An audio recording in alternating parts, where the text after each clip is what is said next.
Vous venez de rencontrer le président de la République. Peut-on savoir autour de quoi a tourné votre entretien?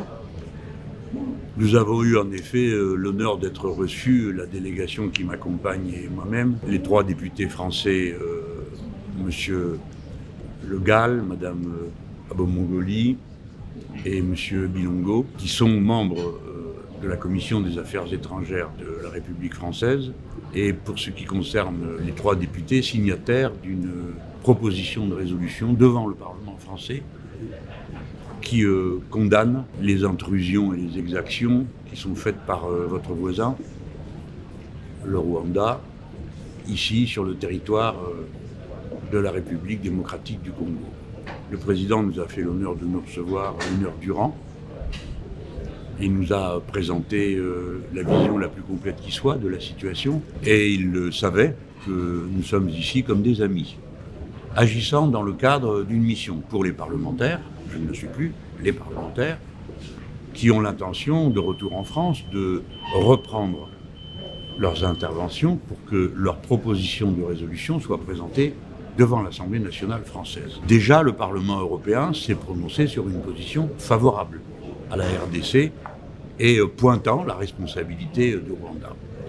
Quant à moi, à cet instant, puisque je suis venu invité par une université pour me présenter devant la jeunesse de votre pays, j'ai voulu réaffirmer la fraternité qu'est la nôtre à l'égard du peuple congolais dans un moment où nous savons qu'il rencontre une difficulté qui est totalement importée, dans laquelle il n'a aucune responsabilité, puisque pour sa part, il a respecté les engagements de cessez-le-feu qui avaient été pris. Et donc, la République démocratique du Congo est dans la situation d'un partenaire loyal et d'un ami, et il était temps de rappeler la fraternité qui nous anime et la condamnation des agissements qui perturbent la vie démocratique de ce pays, puisque la reprise des activités militaires d'agression se déroule au moment où la République démocratique du Congo organise ses élections présidentielles, les élections les plus déterminantes pour lui. Alors on voit bien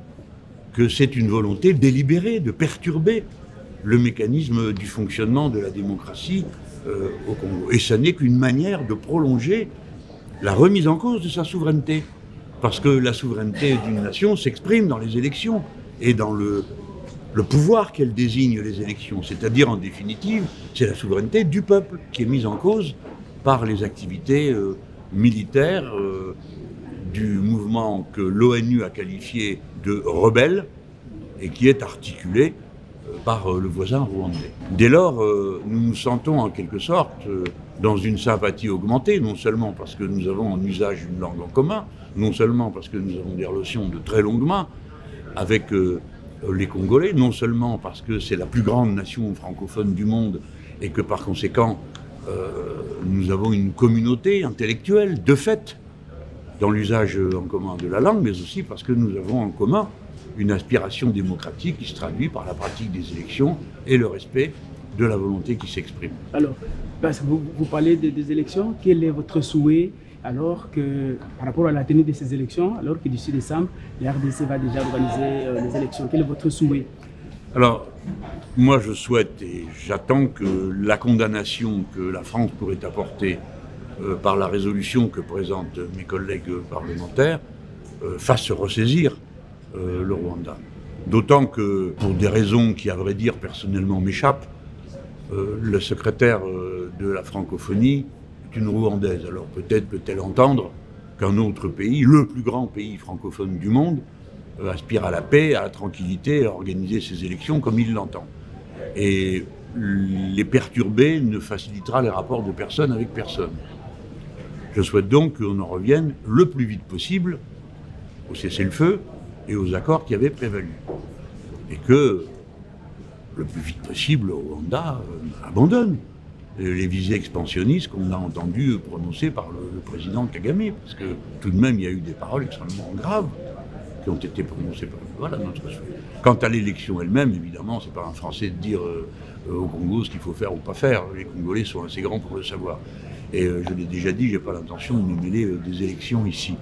Par contre, oui, j'ai reçu comme un honneur d'être accueilli par le président de la République, tout à l'heure le président de l'Assemblée nationale, comme cela a été fait, et je leur exprime mon plus total et plus profond respect.